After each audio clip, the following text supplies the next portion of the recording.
Welcome aboard Candid Cockpit.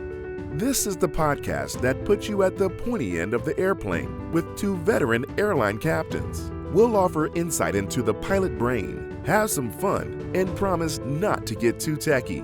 Each weekly episode has a segment that provides inside information on what's really going on behind the cockpit door, and we'll discuss some industry current topics that might affect your travels. Your two pilots and co-hosts are Les Aben and Mike Strauss.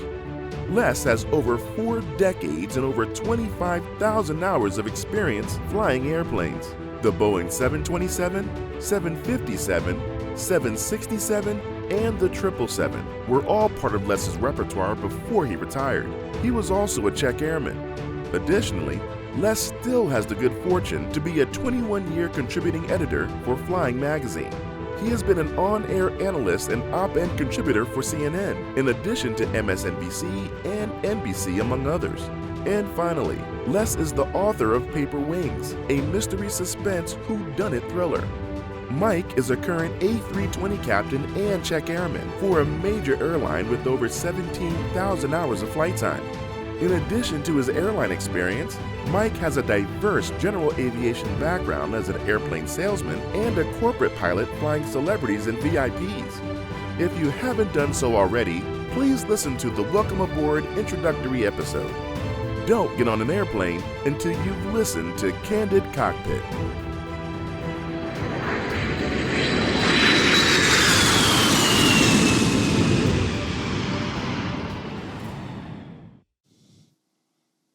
Hey everybody, welcome to another episode of Candid Cockpit. This week we're going to talk about a pilot shortage. You've been hearing a lot of that in the news lately, and what's causing the pilot shortage? Good questions. For the cruise segment, tip to seat back and prepare for a discussion on pilot licenses and ratings. What does it take for us to fly an airplane, and why are they important? Like credit card commercial, what's really in a pilot's wallet? And finally, for the landing segment, what's happening in your when your flight is being pushed back from the gate? We'll give you some inside information, what operations are occurring inside the cockpit.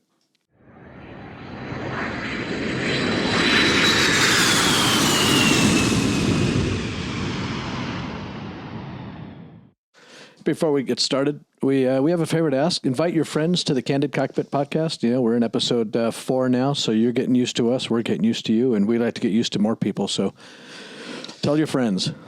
Absolutely. And then if you'd like, and there's a topic that we haven't discussed at this point, please send us an email at candidcockpit.com. And if you give us your permission, we'll mention your name on air. Hi, my name's Mike. Your name's Mike. My name's Les. Exactly. And finally, say hi to your pilots as you get on the next airplane you're on. You take a flight. Say hello to them. Tell them you listen to us. And maybe they can tell their friends as well. Absolutely. And they may not know about Candid Cockpit. Yeah, they might not. Send other passengers our way. Yeah. Thank you. All right.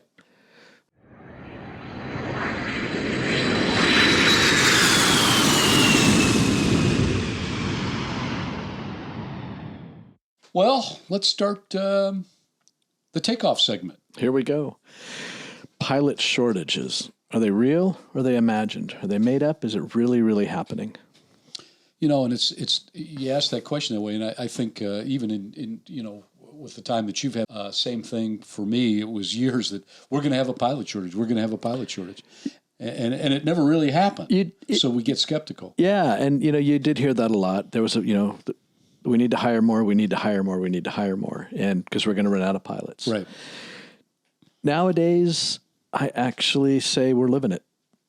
Yeah, and they're totally different circumstances, and I think that we'd be corrected, and I think we'd be corrected correctly, because it's more of a pilot experience shortage than it is a pilot shortage per se, because we're the demand is so high, that I think we're overtaxing the system.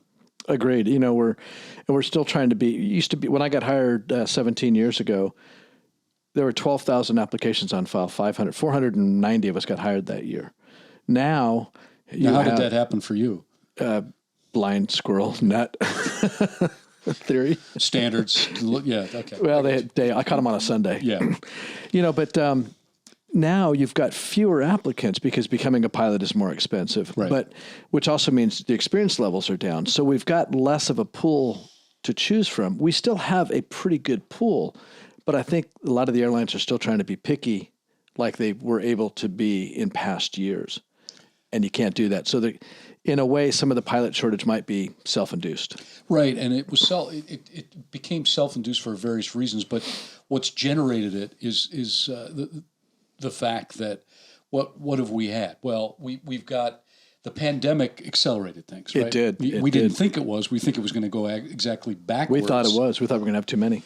And I think it's the airlines wanted to get their customers back in the air and start paying the bills. Yeah.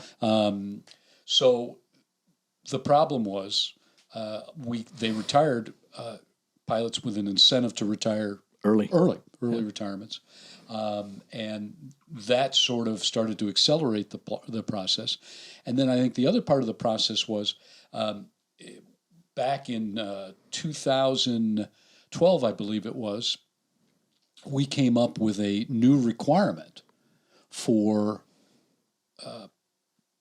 new hires, co-pilots, to be in the right seat. Yeah, how many hours they could have in the right seat. And they had to have what captains were required to have, which was an airline transport certificate, and we'll refer to it as an ATP. Correct. To shorten it up a little bit.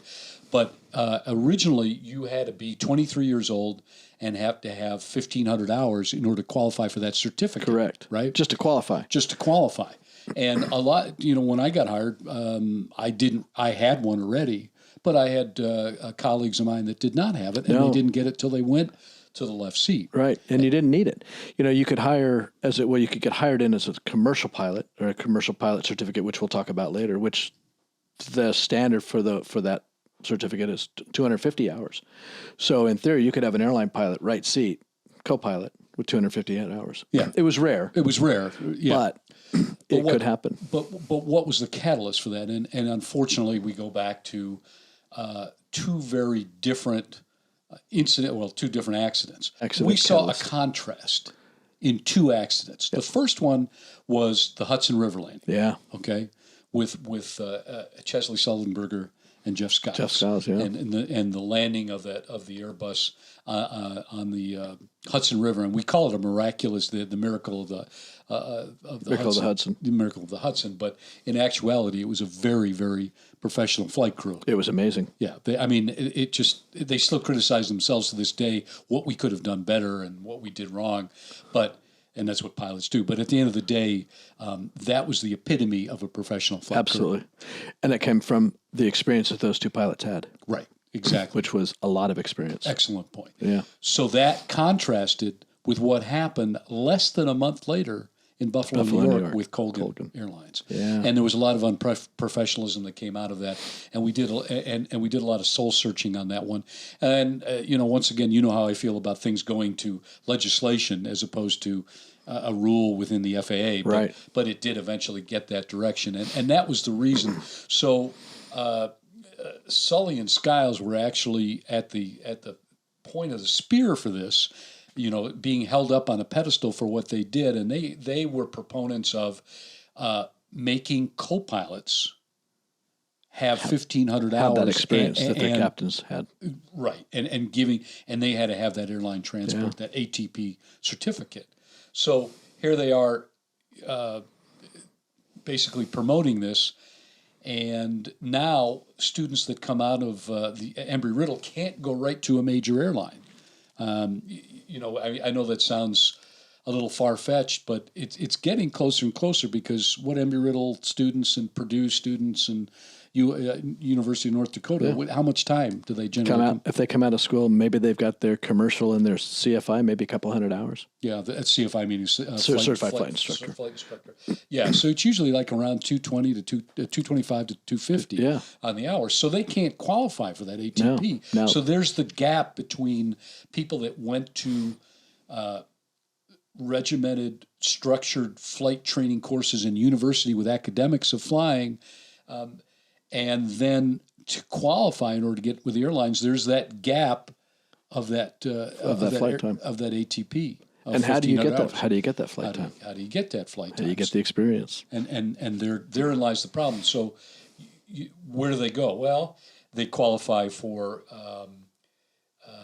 banner towing, My retirement job. Right?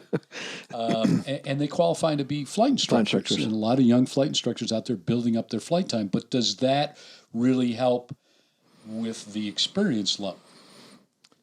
As an instructor, and again, I wasn't an instructor, you were, but my thought of being an instructor is you learn from your students. Right. But they're learning, they're at the low end of the learning and the low end of experience. Right. So therefore, you're not necessarily gaining the experience you really need to get into a fast-moving, high-performance aircraft of today. And the legislation I talked about, there was a lot of changes, right down to rest requirements. We brought in circadian rhythm issues with so there were a lot of things. But part of it also was to add on not just the quantity, but some of the quality Of the training. Right, and there was certain. You had to focus a lot on more of the multi-engine type training and so on and so forth. But I still don't that gap between coming out of Embry-Riddle and where you've got to go to get that 1,500 hours, that gap is still there. How do we get these people to get experience? And that is why that pipeline is starting to dry up. Yes. And I think, and the pipeline right now is mostly drying up with the regional carriers. Well, the regional carriers right now, the majors are hiring now what the regionals were hiring 5 years ago in terms of experience. Yeah. And now the regionals are hiring back to almost what the commercial airlines were hiring, the commercial, what you were able to do with your commercial certificate back to the commuter days, although now you still have that restriction. But the regional carriers are actually helping the pilots get that last bit of time. Right. And they're paying for it. They're also paying much higher salaries. They're paying salaries now that were equal to or better than first-year major airline salaries. Right, but trying to suck people in through that pipeline, trying to get more people into that pipeline. And right now, there might be some matching going on, but right now it's only 3 of the regionals that are doing that, and they're all American Airlines regionals at this point. But I guess they are. Yeah. So that's true that's happening, but still at the same token, they still can't get to that regional carrier unless they have that airline transport certificate. What they're doing, I think the higher salary is enticing people because learning to fly these days is very expensive. Right. Far more than when we learned to fly. So I think there's fewer pilots aiming for that pipeline, right, because of the costs involved and what was previously perceived as low rewards, especially to begin with. Right. Now that reward is much higher, so that's drawing more people towards flight training. So maybe that will help. But again, and then the big part is during that gap is you're going to be riding your bicycle to work because you're going to be an instructor. You're not making a lot of money. Right. Or you're going to be flying, single engine cargo or something like that. It's going to be very low paying jobs to get to that ATP. So perhaps the higher salaries or the higher monetary incentives are helping bring people through that gap. And everybody says, listen, we all have to pay our dues in some way or another. Agreed. Whether you're a doctor, nurse, whatever you choose as your profession, we all paid our dues in some particular way. And unfortunately, that's a way to pay the dues. However, when you get to that level, it becomes a little more difficult. You want the incentive to move ahead because going to an aviation school, it's very expensive. Oh yeah, that's very what I'm saying. Expensive. Yeah, and with low incentives at the outset of that degree, you're like, well, wait a minute, I'm going to go spend how many hundreds of thousands of dollars to go to this aviation related school with a degree and a pilot's license, but I'm going to get paid $25,000 a year for the first how many years? Right. That's tough. Right. And that was it for me. But I didn't. I managed to get loans and have some grants and so on and so forth, and managed to pay it off relatively quickly. But it's still out there, and like you said, now the incentives are some of these regional carriers are helping these graduating students by offering loans or bonuses. Correct. And they have to make it through the program Right. and get there past the interview as well. Yeah. So, I mean, at least that's still in there. But it's tough. There's some. My airline has a program called Gateway Program. You buy into it. I don't remember the cost, but it is not cheap. And what it does, it gets you through training. It gets you hired with a small commuter. There's still a couple small commuters around that fly piston, twin engine. Yeah, and some of our listeners might know, like Cape Air. Cape Air. That's exactly who we're associated with. Cape Air flies throughout the.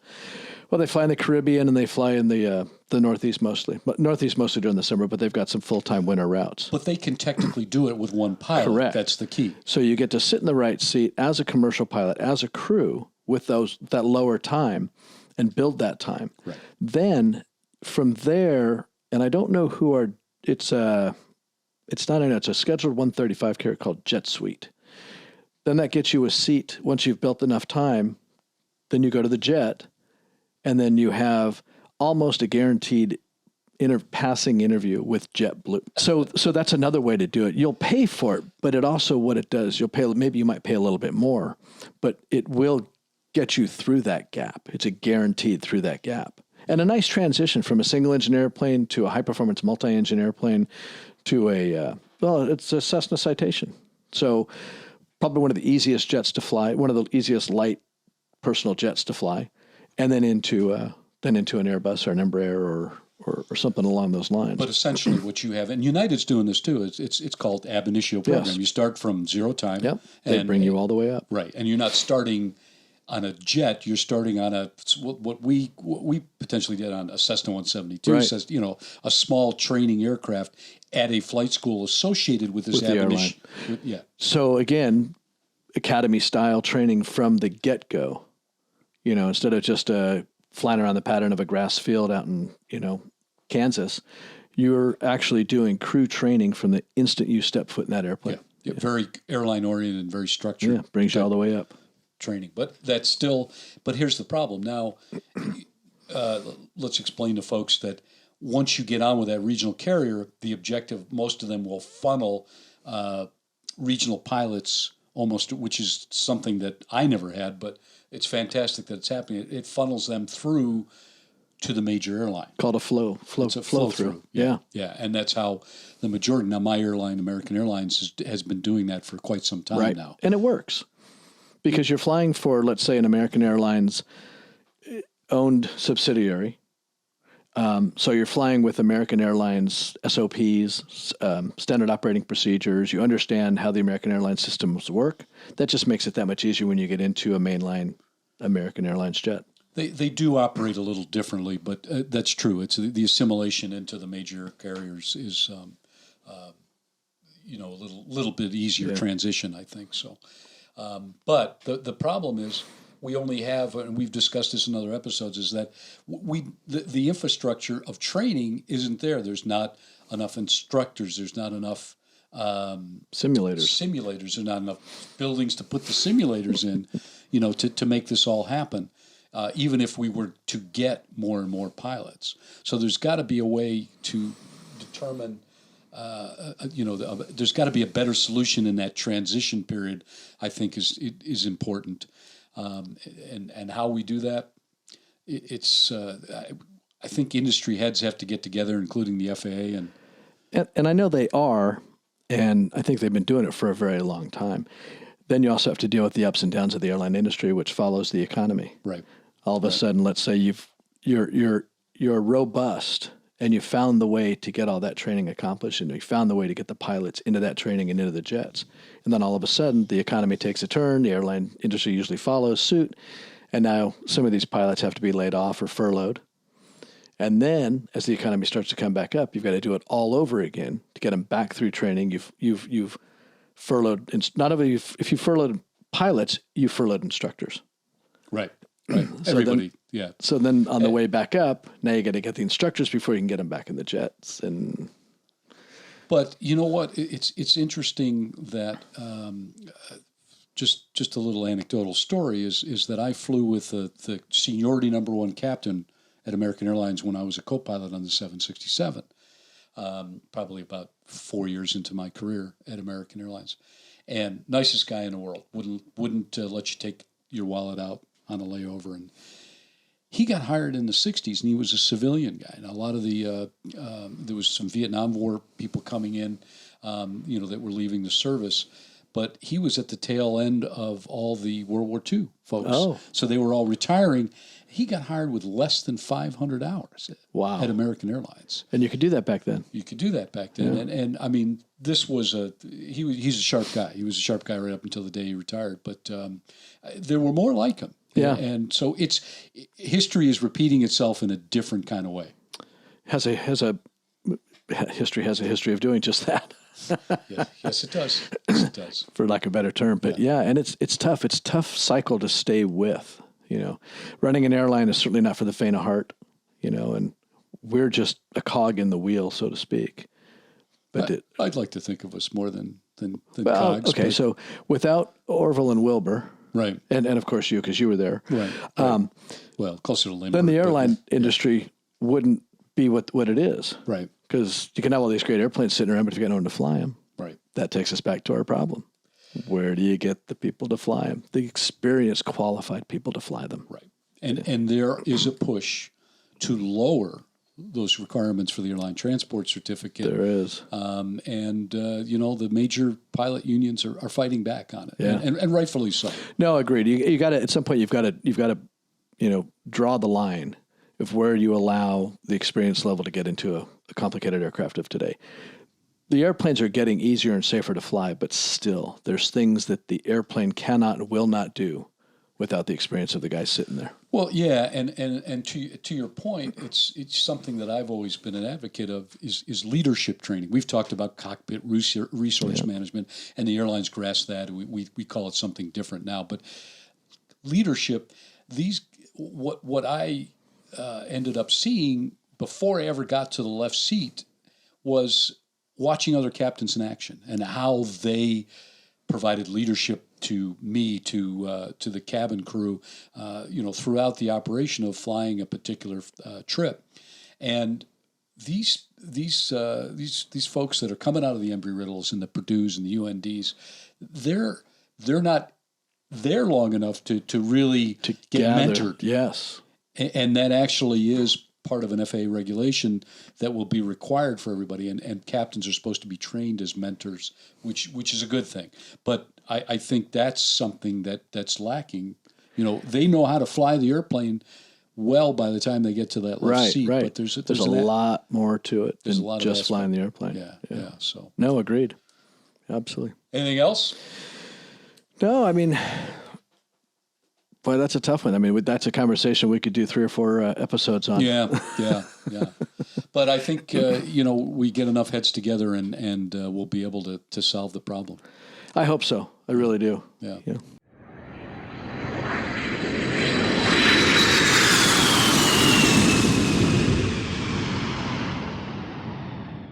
In our cruise segment, we'd like to talk about pilot licenses and ratings. I know that might sound sort of obvious, but there are specific licenses like we've been talking about that we're required to have.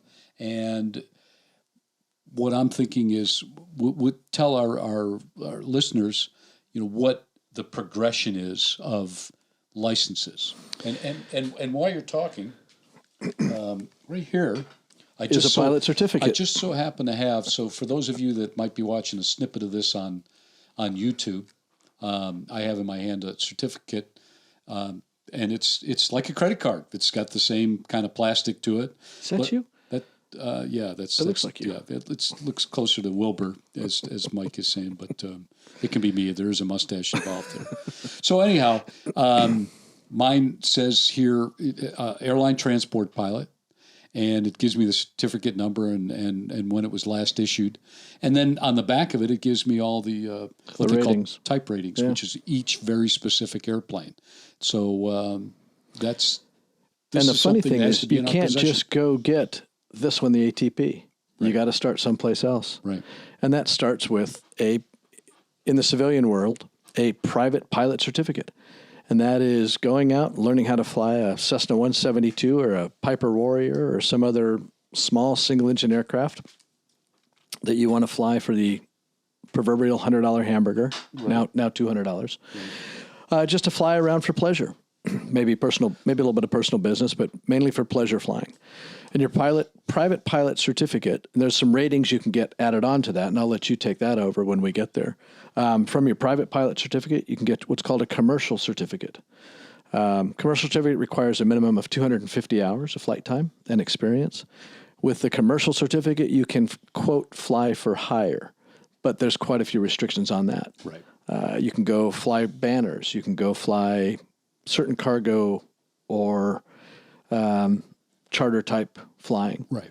But again, very, very limited. The commercial certificate's not as big and broad as it sounds. And most people think of a commercial certificate as, as commercial airlines. Correct. But it's not. It's not. It's a far cry from it. It's a far cry from it. Yeah. Then you come up with what we've just been discussing, the airline transport pilot. That is what is required to fly for an airline, FAR Part 121 airline, or scheduled charter, scheduled passenger charter, or unscheduled passenger charter, or cargo, like a major cargo carrier. Airline transport pilot is your top certificate. There are still ratings and type ratings you require with those. And again, as far as ratings go, right. And then before I get into ratings, but each one of those requires a certain standard of performance and a check ride before. Correct. So each one requires flight training, and there's a written test that goes with one. Yeah, each and every one of them. Yeah. A private pilot ground written, a commercial written, an ATP written. And again, you're right. Each one requires what's called a check ride, where you will go fly with either an FAA examiner or an FAA designee, which we've discussed in a previous, and we'll discuss that a little bit more here as well. But yeah, so it's stepping stones. I'm trying to find a good analogy, and I can't. But let's say a driver's license, your teenage driver's license has certain restrictions. So private pilot has certain restrictions. Then you get your normal driver's license. But let's say you wanted a career in truck driving. Well, that requires a whole different license. So it's a similar stepping stone. It's I don't want to exactly make the analogy internship, but it's similar. But each one, the higher the license, the more finite the performance that's required, at least in the flight training part. It does. You're right. You're right. You've got. Yeah, the things kind of tighten up a little bit. On check rides especially. And then even informationally, like the airline transport certificate, it gets very detail-oriented on and focused more on airline transport type flying. That type flying, exactly. Type flying. But as far as ratings, getting back to that, so on top of the certificates, you can add ratings. I discussed one when I showed my license, is the type certificate rating. So certain airplanes above a certain weight, and if they're just jet airplanes, require a type certificate. So you have to have, for instance, my first type rating was a 727. Specific training in that aircraft. Correct. Yeah. And then 767, 757. So all those ratings are specifically on there. Another rating is called an instrument rating. And an instrument rating is basically flying in the blind, in clouds, in instrument flight conditions, we call it. Yeah. Or on an instrument flight plan that where you're talking to air traffic control all the time and you're always under their control. So that is a rating. And also, it's not necessarily a rating; it's more of a certificate, but a certified flight instructor. Correct. Right. You can add that on to it or not, but it is it's actually a separate certificate. Correct. Yeah, I'm not a CFI, certified flight instructor, so I didn't have that pleasure. It can be a pleasure. So most days, yeah. So anyhow, that's pretty much ratings in general. Right. So your certificate, it's kind of like a license to learn. Right. And then you've got to go learn more of these ratings to allow you to exercise. You need these ratings in order to exercise your certificates. Right. And there's more. Okay, you go. Medical certificate. Completely separate certificate from your flight certificate. Right. Each of these certificates, private, commercial, and ATP, require a different medical certificate as well. Right. first class, second class, third class, and there's basic med. We're only going to talk about the first class medical because that's what's required to fly in an airline. And well, this is mainly about airlines and what happens at airlines. So first class medical, you have to go to what we call it an AME. In case you can't tell, the aviation industry loves acronyms. Right, right. Aviation medical examiner. This is a specific doctor that has been through specific FAA training and knows exactly what to look for these flight physicals, as they're called. For a first class flight physical, you need to go once a year until you turn 40. After 40, it's once every 6 months. And after 40, an EKG is required. After 40. Once a year as well. So, and then that takes us to the 67. Are they going to tighten that up a little bit if and when the age 67? Right. Again, rabbit hole, come back up. Yeah. So you need your pilot certificate. Then you need the rating in order to really exercise efficiently your pilot certificate. And then without the medical certificate, you cannot exercise your pilot certificate. Right. It is required. No ways around it. Right. So pilots have a tendency to be in a little bit better shape, take a little bit better care of themselves because their health, their job is dependent on their health. Correct. One quick way to put it. Right. And that's very often why, it comes down to, things that affect us a little bit more than maybe another profession. Correct. So we do have to be careful about it. And if we get into it a little bit more, at the end of the day, if we are behaving badly and end up with a DUI, that has to be reported when we go to take our exams. So that potentially could take away our certificates, and in some cases, rightfully so. We have pilots, and we'll have another episode discussing that down the road. But like any profession, we do have pilots that have problems with alcohol. But we have programs for them. We do, and we keep them flying once they go to these programs. But that's a whole nother a realm that we'll get into maybe later. Agreed. Yeah. Let's run back a little bit to a fun thing. We talked about the certificate, the rating, and then the medical certificate. Well, we didn't talk about the funnest ratings you can get. And you possess a couple of them, don't you? Right. Yeah. How soon we forget. So one of mine is a glider rating. Mm-hmm. Actually, I have a flight instructor certificate in glider. I haven't exercised it in a long time, but so I wouldn't consider myself proficient. And the other one is seaplane rating. Talk about fun factor. It's an absolutely, as far as I'm concerned, useless rating. And the most fun thing that you can do in an airplane is land on the water, and it's a great time. But those are ratings. And it's funny too because people might not think of that. They just see an airplane and go, "Oh, okay, it's just an airplane that lands on water." But again, it requires specific training. Right. Almost everything you do in the aviation world requires specific training to that event. Right. Balloons. Another one. Balloons and. Wait a second. One really important one we forgot about, the multi-engine rating. Oh. So when you fly an airplane with more than one engine, and that's your goal when you're trying to get on with the airlines. Absolutely. You have to go to a multi-engine school. Yep. And fly. Because multi-engine, actually twin engine, multi-engine, however you want to call it, because there are twin engine airplanes, which is still considered multi, but then there's 4-engine airplanes, there's 3-engine airplanes. So again, multi. Yeah, like multi-engine, like the one back in the picture there, that Lockheed Electra. Yeah. They fly differently. They might not. Let me rephrase that. They don't necessarily fly differently, but they fly when something doesn't run the way it's supposed to. It is when it truly will fly differently. True. Yeah. True. Well, especially when you lose an engine. Yeah. Absolutely. But then you have redundant systems, Again. Another alternator, so there's other things, but that's a topic for another discussion. That is a good one too. Yeah. We went back to fun, medical. You've still got your medical. I've still got my medical. Yep. You've got some fun ratings. I'm boring. I don't. I would like to go land. I've been on around water longer, more than once. Yeah. Well, yeah. Where's your picture? Yeah. Right. Yeah.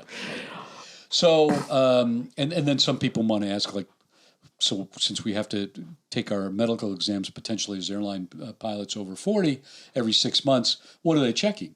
And it's not prodding and probing necessarily, but it's the basic stuff that's going to catch us and be a safety concern for the public. So it's our eyes. Right? Eyes are probably the biggest issue. And cardio. Yeah. And so, blood pressure, EKG, all of that stuff combines. And of course, there's urine test as well. Mm-hmm.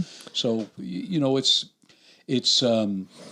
it's not picking and probing, but it's a medical exam. And for specifically targeted items. Right. That, as a pilot, should have a good heart.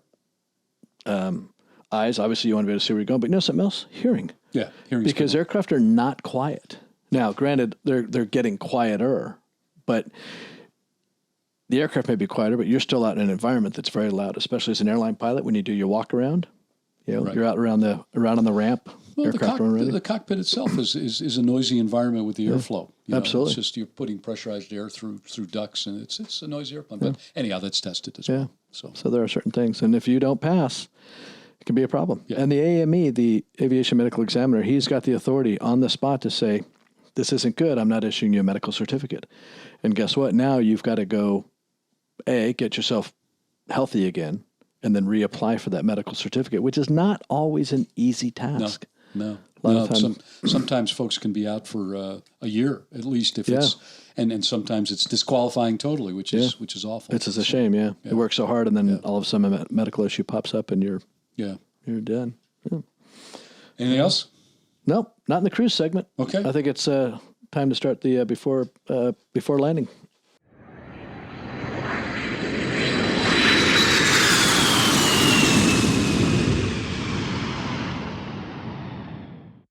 All right, before we move on to our next segment, once again, we have a favor to ask. Please invite your friends to Candid Cockpit Podcast. Tell everybody about us. Again, we're new, and we want new listeners like yourselves and your friends. So please let everybody know about us. And if there's a topic that we haven't discussed or something you want discussed, send us an email to candidcockpit.com, and we'll put it on the air. And if you'd like, we'll put your name on air as well with your permission. Everybody likes hearing their own name. Yes. Well, and finally, say hi to your pilots. Call them by name if you happen to know it. Find a way to know it. Speaking of names, but find your pilots, say hi, and tell them you listen to Candid Cockpit. Absolutely. Okay.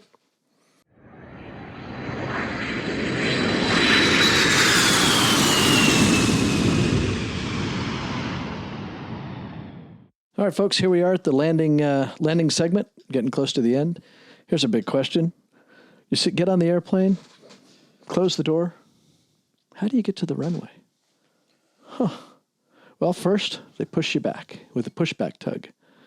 The one and only time you want a jet to go backwards. Yeah, true. So, actually, I used to, we had, our operation was approved for power backs, which didn't even require a tug, but that was a whole different ballgame, and now nobody does that. Is that in the MD-80? Yeah. It was always fun to watch that. 727 as well. Oh, really? Yeah. I did not know that. Yeah, it's a little bit of a scary operation. You don't want to put on the brakes real hard, but yeah. Oh, I see why. Yeah. But why don't you discuss, since you are the one that's doing this every day, so to speak? I do work quite a bit, don't I? Yeah, probably too much. But so go explain sort of what's happening in the cockpit just prior to that brake release and the tug pushing you back. What's going on up in that cockpit? Real world or what the world thinks? No, it's we've done all of our pre-flight checks. We've got everything loaded up into the flight computers. We've got all of our instruments set. We're ready to go. Aircraft has been boarded. Gate agent comes up and says, "Captain, we're ready to go." You give them the okay, you're ready to go too. They close the door, the aircraft door. Jet bridge pulls away. Next thing you know, there's a guy on the ground or guy or gal on the ground. Call up cockpit or ground to cockpit. Walk around is complete. Basically, the ground operations has done a walk around the aircraft, looking at all the panels and doors that are supposed to be closed on the aircraft. They've also done a FOD walk, which is foreign object debris walk around the around the aircraft to make sure there's not any pieces of airplane, pieces of baggage, pieces of tugs, or anything that could be in the aircraft's way that could cause damage to the aircraft or the tug itself. Tires, for one. Another topic there. Tire damage. Right. Or get sucked into the engine. Yeah, exactly. Get sucked into the engine. Then basically they're telling you they're good to go. You call usually a ramp tower and ask for clearance to push. They then, or ground control, depends on what airport you're at. That ramp tower is looking at the vicinity of your aircraft, the vicinity of the gates close to you, making sure no one else is in your way, and that the ramp is in fact clear to push. And they just give you a clear to push. That's usually the first officer talking to the ramp controller or traffic control ground. Then I hear that as well.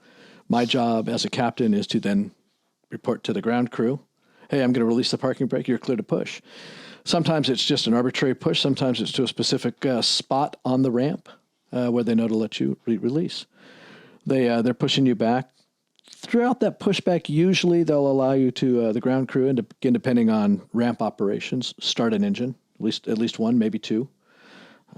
You get to the end of that pushback, set the parking brake again, you release the ground crew. They give you a wave off, which again is verified to them that there is nothing around the aircraft, nothing in danger of the aircraft, and that they are all, their crew and equipment is clear of the aircraft's path. Yeah. And because there have been accidents. Yes, absolutely. With the tow bar, and if the tow bar is still hooked up, that's a serious. Not good. That's not good. And the other part of it is just prior to release, they want to know that you've released the parking brake. Right. Because that causes some issues. Yeah. As well, so again, these are, I guess if you go through it, you hear cockpit to ground or ground to cockpit. Walk around is complete. Pins are in place. And pins. What do you mean by the pins? So let's say there might be some landing gear pins. So classic is on the Airbus, and I'm pretty sure the Boeing has it as well for the nose wheel steering. Right. That nose wheel steering in most aircraft, when is released from the aircraft itself, there's like how would I want to call this? There's a limited angle that it can turn. Right. When it's in normal operation. Right. Under normal operations, you can move it, let's say, 45 degrees. By putting the pin in, it now gives that gear more latitude. More range. More range, yes. Yeah. You can almost, if it wasn't for all the connections, you could almost turn it 360 degrees. Yeah, exactly. Right? Yeah.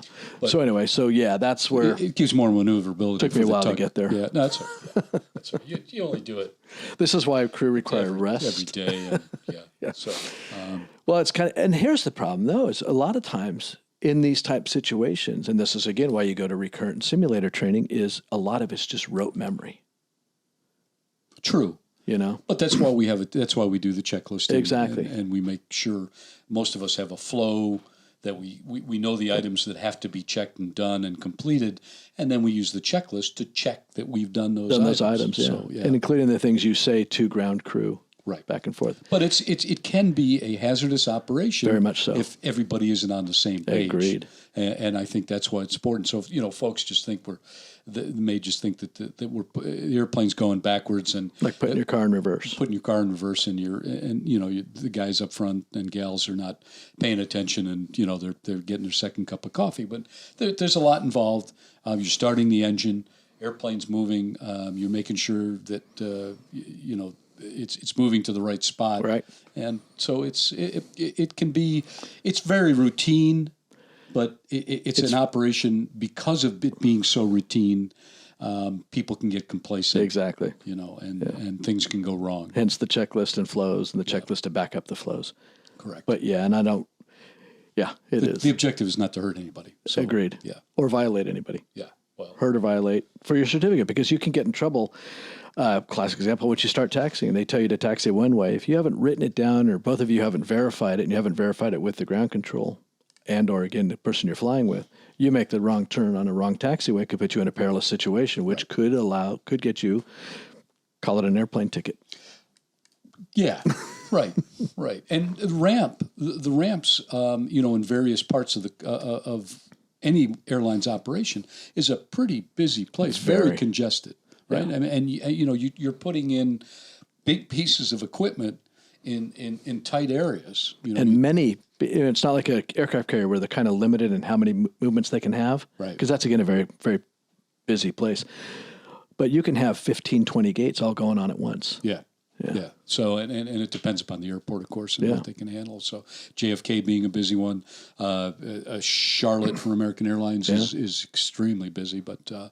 and it's amazing how well coordinated it is. And we have people that do that day in and day, just like controllers, only they control the airplanes in and out. And then again, it's kind of funny. Well, and again, down the rabbit hole a little bit, you look at the training. Every person on that ramp has had specific training for the specific job they're doing. Right. From baggage handlers to tug operators to cart drivers to caterers to fuelers. And they all have to work. That's even the biggest part before a pushback. All of that is going on at one time on one airplane. And remember, remember, to your point, is that the person pushing back the airplane has to be qualified to do that, and that same person may have been the ground crew that was loading the bags, exactly, or it could have been the crew chief that was supervising that loading. So it's not just anybody that's able to push back. Hey Joe, it's your turn. Yeah, no, it's not. It's not. Most of the time, there's only one or two people qualified on that particular ground crew to actually do that kind of operation. So yeah. And it's not easy. I use a little lawnmower that I've set up as a tug for my personal aircraft. Yeah, it takes some practice. It is not easy. No, it takes some practice. It really does. I did it as a kid. Yeah. I think I did it better then when I was a line boy as a kid. So, what else we got? Pushback. What happens? Who we've talked to? The process is getting ramp, and then we talked to mentioned ground controls involved. Moving on the ramp. Who's telling you where and who to make sure you're in the right place. I mean, you've added a lot to that. The things, that I stumbled through the pin. and sometimes, some places require, you to call ground control after you're done with your own airline's ramp. Correct. And you tell them that the spot that you're at, so the ground control can now get you out toward the runway. Yep. Now, there are some places like Dallas-Fort Worth where you go to a certain spot, that spot, you've been directed to go that by your airline ramp control, and you don't say a word. No. Because otherwise the frequency gets full of people yelling. Wait for them to call you. Wait for them to call you. Don't call us, we'll call you. Airplane at spot such and such, and they give you an instruction. Yeah. So, yeah. And I think this will lead to a great segment. A future segment is how we find our way around the airport. We do. We have one of those. Oh, yeah. Good. We have that in there. Yeah. Because that in itself is pretty pretty tricky. Yeah, it's easier. I think I find it easier to get lost than in the air. So. Way easier. Anyhow, we digress. Yeah. I think we beat this one up.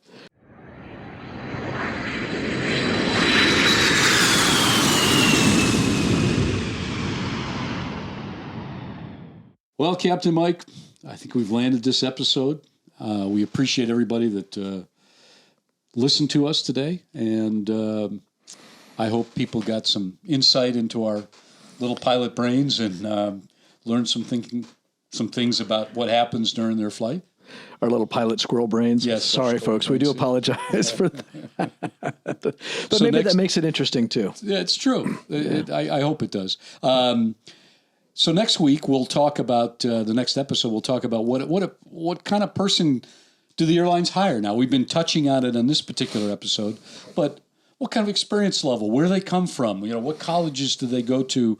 What are their backgrounds now? And Mike, you're going to have a better understanding because you're on the line. I'm flying with new hires. I'm flying with new pilots, that are young. I mean, these pilots that I'm flying with, guys and gals, are in their late 20s, early 30s. So we'll have an interesting discussion on that. We certainly will on the next episode. Yeah. I mean, they hired us. Right. That was a long time ago. Low standards, poor judgment. Yeah. We talk about poor judgment a lot, when in fact pilots are required to have good judgment. Yes, we do. Anyway, while we begin the parking checklist, once again, get on the PA and let your friends know. Spread the word about our podcast, and tell everybody. We're young and we still want to get a lot of new people. We know there's a lot of questions out there. And Les is going to tell you how exactly to get us those questions. Well, get those questions, as we've been mentioning, go to candidcockpit.com, send us an email, and let us know that there's a topic that you want to talk about, and we'd be glad to put your name on air if you give us your permission. And then, follow us on Instagram, Twitter, and Facebook. I like Facebook. Facebook. That's the only one I use. But all right. I need to broaden my horizons a little bit. And remember, don't get on an airplane until you've listened to Candid Cockpit. Till the next takeoff, have a safe flight, everybody. Thanks for coming with us. Thanks for watching.